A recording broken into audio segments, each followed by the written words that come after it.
My best friend and I are quarantining at our apartment together.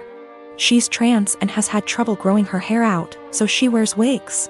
She has some really cute ones in other colors that she wears for fun and stuff. But she has a standard everyday wig she wears most of the time. Lola never got the traditional girly childhood, so we've been making one for her in quarantine. We built a fort in the living room, have been making friendship bracelets, playing summer camp-style games. It's a lot of fun. Last week, Lola mentioned to me that she wanted to start a quarantine diary so that she could document her experiences for future generations. I actually thought it was really cool, and then we got on the topic of journaling and I told her about my first diary. One of those flismy lock diaries that every girl had as a kid. We bought matching ones as part of our Give Lola Her Childhood Back crusade. They took a little while coming in, but we got them on Friday. Saturday night, some of our friends from college decided to do an impromptu girls' night in. Lola was in the shower, so I answered the Zoom without her. Lola is not out to anybody at our college and I respect that. This is her fresh start and she has a right to decide when she wants to come out to these people, if at all. I know I wouldn't 100% trust some of the people at our school with something as personal as this. We were talking about what we've been doing in quarantine and I mentioned that we had gotten the diaries. I said it was for the nostalgia and they wanted to see the diaries. We left the box in Lola's room, so I went in to show them.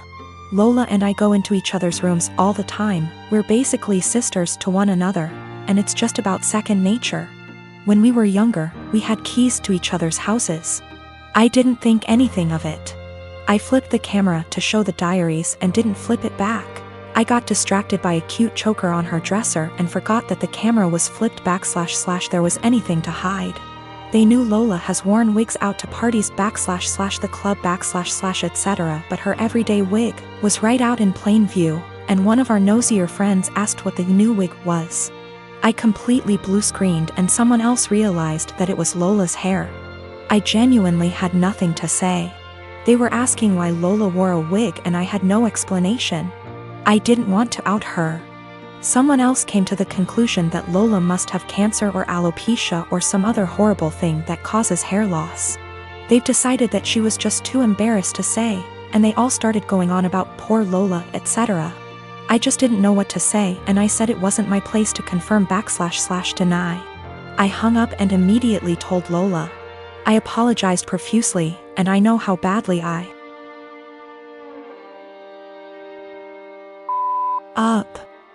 I feel so guilty about it. But, understandably, she's upset. Now, she's being forced to decide whether or not to out herself.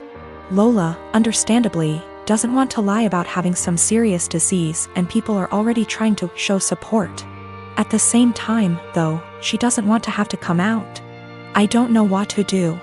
I want to support her, but she doesn't want to even see me right now. I married my wife Elise 12 years ago. She has a 16-year-old daughter, Anna, from her previous relationship, and we have a 7-year-old son as well.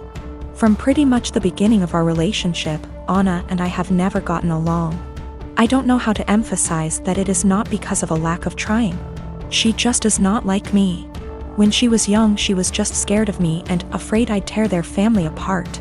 Nowadays it's more of a neutral dislike rather than strong antipathy, so I suppose that's progress. Elise is a stay-at-home mother, so she relies on me for income. As a result, I pay for everything for Anna.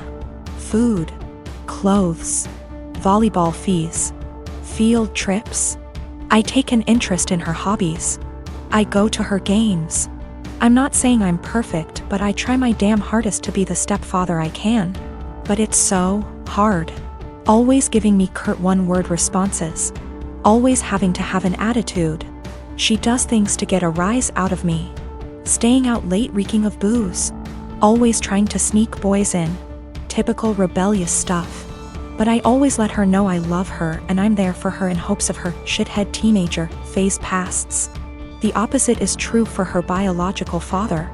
She adores him. Can't tell you why. He never goes to her games, always makes excuses for why he doesn't want to see her. He forgot her birthday last month and she cried herself to sleep.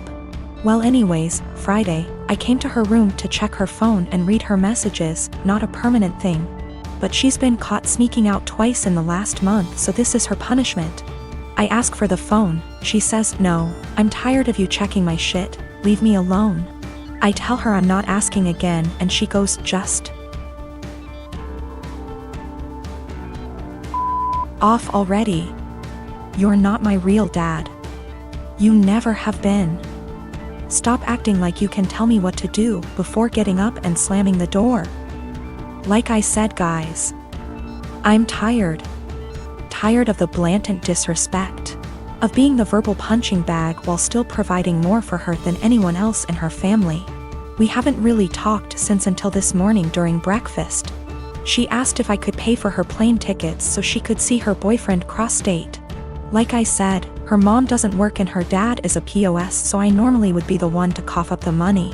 Not this time. I responded, go ask your real dad. I could tell she was hurt. Tears swelled up from her face and she excused herself from the table. My wife took me aside later and said my comment was extremely disrespectful. I said if anything's disrespectful, it's her treating me like a doormat and a credit card. And I will no longer tolerate this treatment in my house.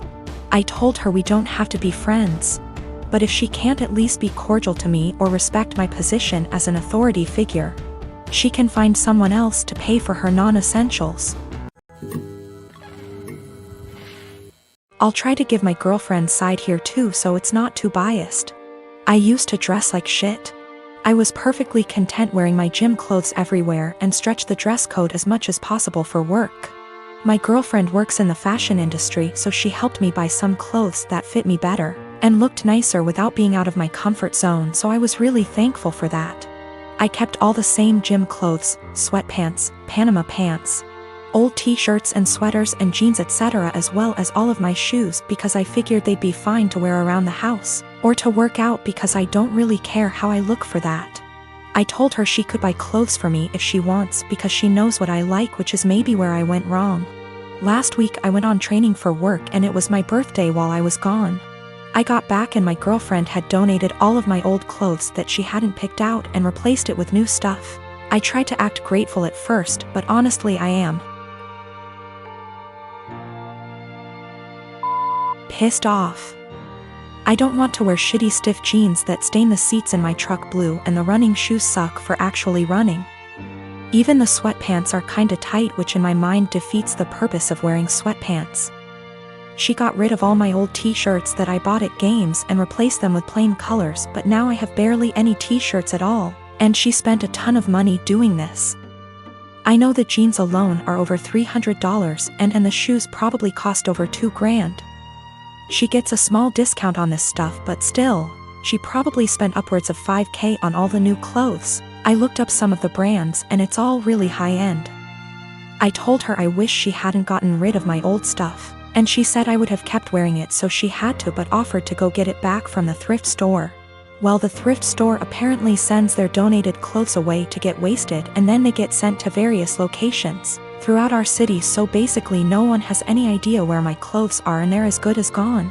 The reason I'm posting is she's now mad at me for being ungrateful and says I should respect and appreciate her more. But yeah, I'm not really that thankful because she got rid of all my shit.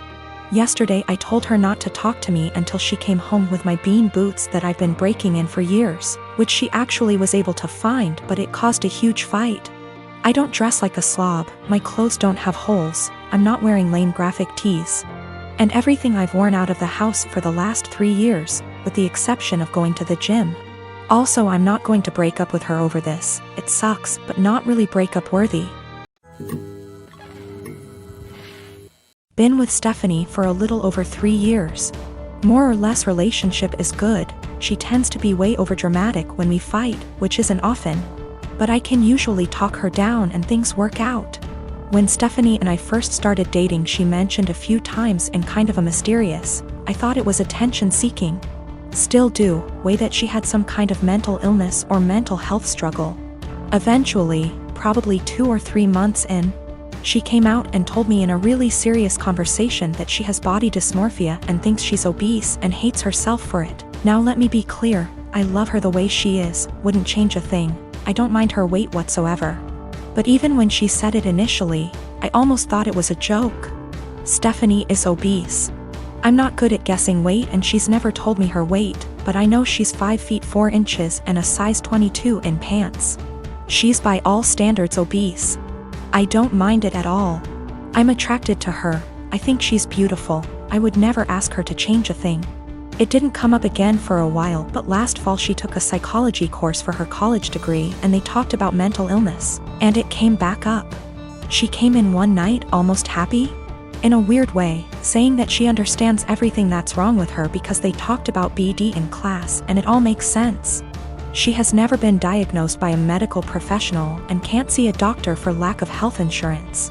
Ever since then, she talks about it a lot. I'm not one to poke at people just to poke, so I just let it be. But she talks about it all the time. She blames arguments we have on her BD. She uses it as an excuse to eat poorly and not take care of herself. Because she is straight up convinced that she is smaller than she is and that the person she sees in the mirror is a dysmorphic situation, she is part of an online BD support group and talks openly to me about how she's met people who finally understand her. And she gives them advice and guidance based on her struggle with BD. She's pointed to actresses like Mindy Kaling and compared the actress's body to her actual body versus BD body, and says it's nice to see herself represented on screen. No offense intended to my girlfriend, but that's not her body type. She is much bigger than that. I'm getting to the point where I don't know what to do. She uses it as an excuse for all her behavior. I honestly don't know if she truly thinks she has BD or if she just uses it to justify herself. When we first moved in together, she would cover all the sizes on the tags of her clothes with Sharpie so I wouldn't see them. She's since stopped doing that, or only does it when she remembers. But it made me think she might be aware of her size and just tries to pretend she has BD so no one can talk to her about it. I know this is a weird situation. I'd like to get her or us into counseling, but she doesn't have insurance and goes to a community college that doesn't offer student mental health services. I'm not sure what to do.